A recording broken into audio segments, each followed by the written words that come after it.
நிறைய வச்சுட்டு பாரு. இந்த அடிதடி ரத்தம் எதுவும் என்ன விட்டு போல. சம்மர் வந்தாச்சு. What's your plan for this holiday? எங்க கிட்ட விட்டுருங்க, நாங்க பாத்துக்கிறோம். VGT Holidays.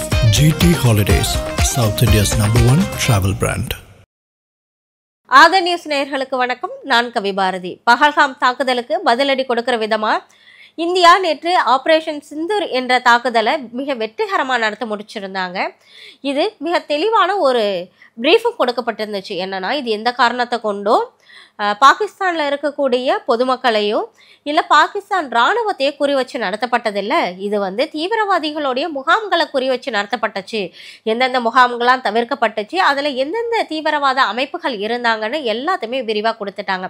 ஆனாலும் பாகிஸ்தான் இப்போ என்ன பண்ணுறதுன்னு தெரியாமல், இல்லை அவங்க எங்களுடைய குழந்தைகளெல்லாம் தாக்கிட்டாங்க, எங்கள் நாட்டு பெண்களெல்லாம் தாக்கிட்டாங்க, சிவிலியன்ஸ் இருக்கக்கூடிய பகுதியில் தான் அவங்க இந்த தாக்குதலை மேற்கொண்டிருக்காங்கன்னு தொடர்ந்து சொன்னவன்னு இருந்தாங்க.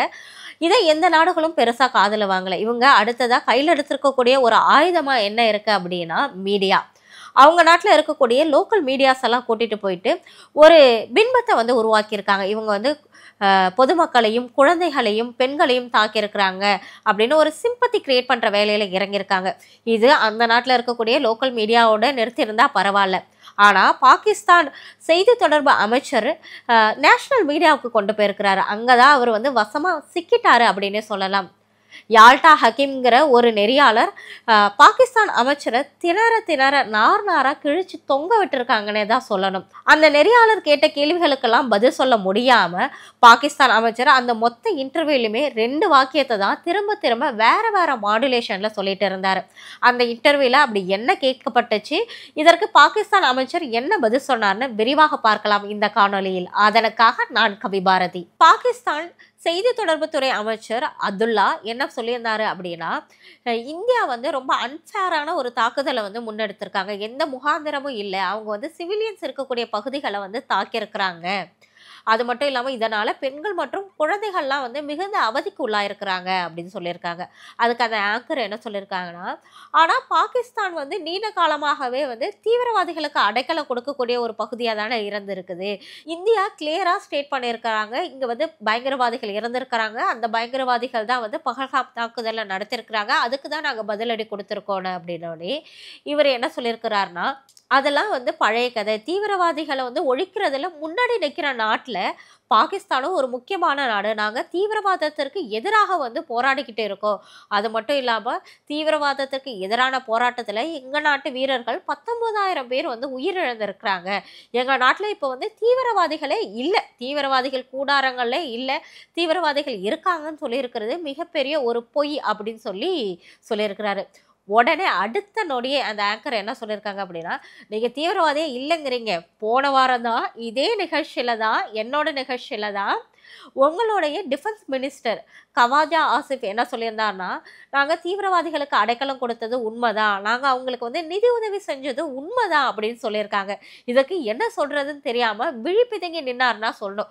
உடனே அது தவறான தகவல், நாங்கள் இதெல்லாம் பல ஆண்டுகளுக்கு பல வருடங்களுக்கு முன்னாடி இருந்தது, இந்த பழைய ஹிஸ்ட்ரி இதெல்லாம் 1911க்கு அப்புறம் பாகிஸ்தானில் எந்த தீவிரவாதிகளுமே இல்லை, தீவிரவாதிகளை எதிர்க்கிறதுல முன்னாடி இருக்கிற நாடு பாகிஸ்தான். இதே வார்த்தையை தான் இந்த இன்டர்வியூ முடிகிற வரைக்கும் அவர் சொல்லிட்டு இருந்தார். அதுக்கு அந்த ஆங்கர், இப்போ கூட 2009 நீங்கள் பில் லேடனுக்கு அடைக்கலம் கொடுத்துருந்தீங்க, அது மட்டும் இல்லாமல் 2018 டொனால்ட் ட்ரம்ப் உங்களை நேரடியாகவே குற்றம் சாட்டியிருந்தாங்க, நீங்கள் டபுள் கேம் ஆடுறீங்க, இரட்டை வேடம் போடுறீங்க, தீவிரவாதிகளுக்கு ஆதரவு கொடுத்துட்டு எங்ககிட்ட தீவிரவாதிகளுக்கு நாங்கள் ஆதரவே கொடுக்கல, அடைக்கலமே கொடுக்கல அப்படின்னு சொல்லி ஒரு இரட்டை வேடம் போடுறீங்கன்னு சொல்லியிருந்தாங்க. இதுக்கெல்லாம் நீங்கள் என்ன சொல்கிறீங்க அப்படின்னோடனே மறுபடியும் அதே பதில் தான், அதெல்லாம் பழைய கதை, இப்போ நாங்கள் தீவிரவாதிகளுக்கு அடைக்கலம் கொடுக்கல, அவங்கள அழிக்கிறதுக்கு தான் மிக கடுமையாக போராடிட்டு இருக்கோம், எங்கள் நாட்டு வீரர்களாக அதனால உயிரை கொடுத்து போராடினாங்க, அதனால இப்போதுக்கு தீவிரவாதிகள் இல்லை அப்படின்னு சொல்கிறாங்க. மறுபடியும் அந்த ஆங்கர் தரமான ஒரு பதிலடி கொடுத்தாங்க. தீவிரவாதிகளாக ஆதரிக்கும் நாடுகளில் உங்கள் நாடு கிரே லிஸ்ட்டில் இருக்குது, இன்னமுமே கிரே லிஸ்ட்டில் தான் இருக்குது, ஆனால் நீங்கள் இல்லவே இல்லை, முழு பூசணிக்காவை சாப்பாட்டில் மறைக்கிற மாதிரி ஒரு விஷயத்த சொல்கிறீங்கன்னு நெத்தி போட்டில் அடித்த மாதிரி கேட்டாங்க. அதுக்கோ அவர் அதே பதில் தான், நாங்க வந்து தீவிரவாதிகளுக்கு வந்து ஆதரவே கொடுக்கல. இன்னும் உல்டாவா அவர் என்ன சொல்லிட்டாருன்னா, இந்தியா தான் தீவிரவாதிகளுக்கு ஆதரவு கொடுக்குது. கனடா போன்ற நாடுகள்ல எல்லாம் வந்து அவங்க வந்து தீவிரவாதிகளை அனுப்பி அதுக்கு வந்து ஸ்பான்சர் பண்ணி ஆதரவு கொடுக்குறாங்க.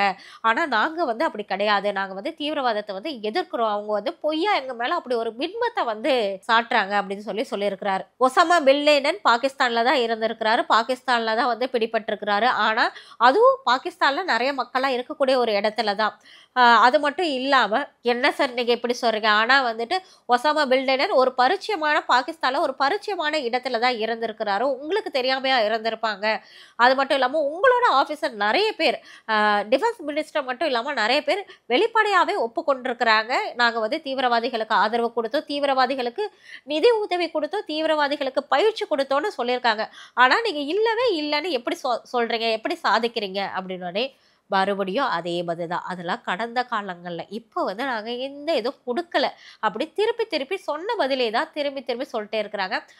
அந்த மொத்த இன்டர்வியூலையுமே அவர் மூஞ்ச பார்த்தோன்னா, ஐயோ நம்ம இப்படி தெரியாம வந்து மாட்டிக்கிட்டோமே அப்படிங்கிற மாதிரி தான் இருந்துச்சு.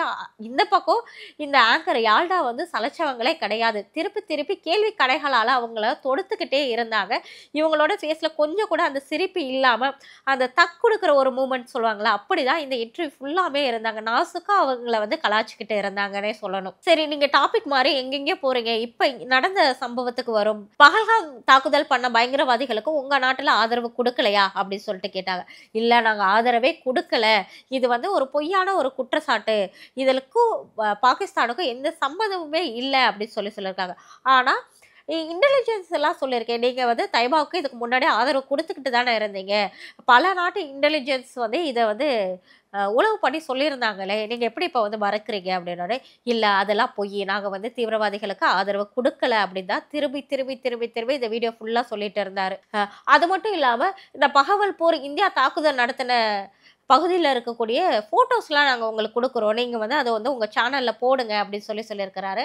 நெத்தி பொட்டில் அடித்தா மாதிரி அந்த ஆங்கர் என்ன சொல்லியிருக்காங்கன்னா, எந்த ஆதாரமும் எந்த உண்மைத்தன்மையும் இல்லாமல் எங்களால் போட முடியாது, நாங்கள் நல்லா ஆராய்ஞ்ச பிறகு தான் இந்த ஃபோட்டோலாம் போட முடியும் அப்படின்னு சொன்னனே அவருக்கு முகமே வாடி போச்சு அப்படின்னு தான் சொல்லணும். சரி, இது இப்போ இந்த சம்பவம் நடந்துச்சு, இதுக்கு வந்து பாகிஸ்தான் என்ன சொல்கிறாங்க அப்படின்னு கேட்கும்பொழுது, இது வந்து சிவிலியன்ஸ் மேலேயும் பெண்கள் மேலேயும் நடந்திருக்கு. அதனால் பாகிஸ்தான் வந்து இதுக்கு கடுமையான கண்டனத்தை தெரிவிக்குது.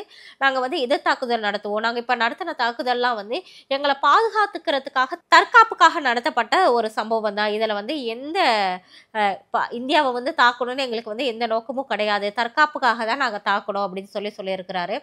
அது மட்டும் இல்லாமல் உலக நாடுகள்லாம் வந்து இதில் தலையிடணும், உலக நாடுகள்லாம் தலையிட்டு எங்கள் பக்கம் இருக்கிற நியாயத்தை கேட்கணும், எங்களுக்கு வந்து நீதியை பெற்றுத்தரணும் அப்படின்னு சொல்லியிருக்கிறாங்க. மறுபடியும் அவங்க சொல்லியிருக்கிறாங்க, எப்படி சார் நீங்கள் வந்து தீவிரவாதிகளுக்கு காலங்காலமாக ஆதரவு அளிச்சுட்டு வரீங்கன்னு எல்லாருக்குமே தெரிஞ்சிருக்கு, எல்லாரும் சொல்லியிருக்காங்க, உங்கள் நாட்டில் இருக்கிற அரசு அதிகாரிகளே சொல்லியிருக்கிறாங்க, உங்கள் நாட்டு அரசாங்கமே சொல்லியிருக்கு. ஆனால் நீங்கள் இல்லை, நாங்கள் வந்து அப்பாவிகள், எங்களுக்கு வந்து ஆதரவு கொடுங்கன்னு சொல்கிறாங்க. எந்த அடிப்படையில் வந்துட்டு மற்ற நாடுகள்லாம் உங்களுக்கு வந்து ஆதரவு கொடுக்குன்னு நினைக்கிறீங்க அப்படின்னு கேட்டதுக்கு அவர் மறுபடியும் அதெல்லாம் பழைய கதை, இப்போ நாங்கள் வந்து தீவிரவாதத்துக்கு எதிராக முன்னாடி நிற்கக்கூடிய நாடுகளில் நாங்களும் ஒரு நாடு, பயங்கரமாக போராடுறோம் தீவிரவாதிகளுக்கு எதிராக, எங்கள் நாட்டு வீரர்களும் சரி, எங்கள் நாடே பயங்கர பாதிப்பு அடைஞ்சிருந்துச்சு அப்படின்னு சொல்லிட்டு இருந்தாரு. அது மட்டும் இல்லாமல் இந்தியாவில் இருக்கக்கூடிய பிஜேபி அரசு தான் வந்து எங்களையும் முஸ்லீம்ஸையும் வந்து தீவிரவாதிகள் மாதிரி சித்தரிக்கிறாங்க, இதனால் எந்த முகாந்திரமும் இல்லாமல் எங்கள் மீது இந்த தாக்குதல் நடத்திருக்கிறாங்க, தீவிரவாத முகாம்கள் மீது அவங்க தாக்குதலே நடத்தலை, பொதுமக்கள் மீது தான் தாக்குதல் நடத்திருக்காங்க, அதுக்கான ஆதாரமும் எங்ககிட்ட இருக்குது, நான் வந்து நீங்கள் வந்து சேனல்ஸ் எல்லாம் வந்து எங்கள் கூட அனுப்புங்க, நாங்கள் வந்து இதை நிரூபிக்கிறோம் அப்படின்னு சொல்லி திரும்ப திரும்ப திரும்ப திரும்ப அதே தான் சொல்லிட்டு இருந்திருக்கிறார். எல்லாத்துக்கும் மகுடம் சூடுற மாதிரி கடைசியாக ஆங்கர் என்ன சொன்னாங்க அப்படின்னா, ஏன் இந்தியா உங்கள் மேலே குற்றம் சாட்டுறாங்க அப்படின்னா, உங்கள் கடந்த கால ஹிஸ்ட்ரி அப்படி, நீங்கள் கடந்த காலங்களில் முழுவதுமே 2009 இருக்கட்டும், 2018 இருக்கட்டும், நீங்கள் வந்து பல ஆண்டுகளுக்கு முன்னாடி 1911க்கு முன்னாடிக்கிறீங்க, ஆனால் 2000லேயே நிறைய தடவை வந்து நீங்கள் வந்து தீவிரவாதிகளுக்கு வந்து முன்னுரிமை கொடுத்துருக்கீங்க, தீவிரவாதிகளுக்கு அடைக்கலை கொடுத்துருக்கீங்க, பயிற்சி கொடுத்துருக்கீங்க, இவ்வளவே யுஎஸ் வந்து உங்கள் மேலே குற்றச்சாட்டு முன் வச்சப்போ நீங்கள் என்ன சொல்லியிருந்தீங்கன்னா, இல்லை இதே மாதிரி தான் சொல்லியிருந்தீங்க. பாகிஸ்தானில் வந்து தீவிரவாதிகள் இல்லை, நாங்கள் தீவிரவாதிகளுக்கு அடைக்கலம் கொடுக்கலன்னு. ஆனால் இது எதையுமே வந்து யுஎஸ் வந்து காதில் வாங்காமல் அவங்களோட நேவி வந்து உங்களுக்கு தக்க பதிலடி கொடுத்தாங்க. இது போல் கடந்த காலங்கள்லாம் வந்து நீங்கள் வந்து முன்னுக்கு பின் முரணாக தான் சொல்லிட்டு இருந்திருக்கீங்க. இப்படி இருக்கக்கூடிய சூழலில் எப்படி இந்தியா வந்து தவறான ஒரு குற்றச்சாட்டை முன் வச்சுச்சுன்னு சொல்கிறாங்க. இந்தியா கிட்ட ஒரு கிளியர் லிஸ்ட் இருக்குது. எதன் அடிப்படையில் வந்து அவங்க தாக்குதல் நடத்தினாங்க, யார் யார் மீது தாக்குதல் நடத்தினாங்க, எந்தெந்த இலக்கு பற்றின முழு விவரங்களும் இருக்குது. ஆனால் நீங்கள் எந்த முகாந்திரமுமே இல்லாமல் இப்படி ஒரு குற்றச்சாட்டை முன்வைக்கிறீங்க அப்படின்னு சொன்னாலே அவரும் மறுபடியும் அதே தான். இது வந்து நாங்கள் தீவிரவாதிகளுக்கு அடைக்கலம் கொடுக்கல, எங்களுக்கு வந்து நீதி வேணும். மற்ற நாடுகள் சைனா, ரஷ்யா, அமெரிக்கா, அதுக்கப்புறம் வந்து அபுதாபி போன்ற நாடுகள்லாம் வந்து இதில் தலையிட்டு எங்களுக்கு வந்து நீதி வாங்கி கொடுக்கணும் அப்படின்னு திரும்ப திரும்ப சொல்லிக்கிட்டே தான் இருந்தார். கடைசி வரைக்கும் ஆங்கரை விடவே இல்லை. சரி சார், நீங்கள் தீவிரவாதிகள் இல்லைன்னு இவ்வளோ ஸ்ட்ராங்காக சொல்கிறீங்க. ஆனால் 2009, 2011 2009 பின் லேடனுக்கு ஆதரவு கொடுத்துருக்கீங்க, அடைக்கலம் கொடுத்துருக்கீங்க. 2021 தாய்பா தீவிரவாதி அமைப்புக்கு ஆதரவு கொடுத்துருக்கீங்க. ஆனால் நீங்கள் இல்லைன்னு சொல்கிறீங்க. உங்கள் நாட்டு இன்டெலிஜென்ஸ் தான் ரொம்ப பெஸ்ட்டாக இருக்காங்கல்ல, ஏன் அவங்க வந்து உளவு பார்த்துட்டு வந்து இவங்கெல்லாம் இங்கே அடைக்கலம் புகுந்துருக்குறாங்க அப்படின்னு உங்ககிட்ட சொல்லலையா? அதுக்கு வந்து நீங்கள் என்ன ஆக்ஷன் எடுத்தீங்க, இதை மட்டும் சொல்லுங்கள் அப்படின்னோடனே இதற்கு அவங்க கிட்ட எந்த பதிலுமே இல்லை. நீங்கள் வந்து இது வந்து ஒரு ஜோடிக்கப்பட்ட ஒரு இது, எங்களுக்கு வந்து தெரியவே தெரியாது, பின் லேடன் அங்கே இருக்கிறதெல்லாம் தெரியாது அப்படின்னு சொல்லிட்டாங்க. அப்போ உங்கள் நாட்டு உளவுத்துறை என்ன பண்ணிட்டு இருந்துச்சு அப்படின்ட்டு முகத்தில் அடிச்சா மாதிரி கேட்டுட்டாங்க. இதுக்கு அவருக்கு எந்த பதிலும் இல்லை. மறுபடியும் எங்களுக்கு வந்து நீதி வேணும், நாங்கள் வந்து பதில் தாக்குதல் நடத்தணும், மழுப்பலான பதில் மட்டும்தான் இந்த இன்டர்வியூ முழுக்க வந்து அவர் சொல்லிட்டு இருந்திருக்கிறார். பஹல்காம் தாக்குதலுக்கு நீதி நிலைநாட்டப்பட்டுச்சுன்னு இந்தியா தரப்புல ஒரு வாதத்தை முன்வைக்கிறாங்க. இதுக்கு வந்து நீங்கள் என்ன பண்ணீங்க? பஹல்காம் தாக்குதல் வந்து பாகிஸ்தானில் இருக்கிற பயங்கரவாதிகள் தான் பண்ணினாங்களா அப்படின்னு ஏதாவது இன்வெஸ்டிகேஷன் ஏதாவது நடத்திருந்தீங்களான்னு கேட்டாங்க. அதுக்கும் அவங்க கிட்ட எந்த பதிலுமே இல்லை. கடைசி வரைக்கும் ஒரு மழுப்பலான பதிலோடையே 2 வாக்கியம் மட்டும்தான் அவங்க பேசினாங்க. அதோடய இந்த இன்டர்வியூ நிறைவடைஞ்சிருக்கு. யாடா ஹாக்கிமோட இந்த தரமான இன்டர்வியூ பற்றி நீங்கள் என்ன நினைக்கிறீங்கன்னு கமெண்ட்ஸில் சொல்லுங்கள்.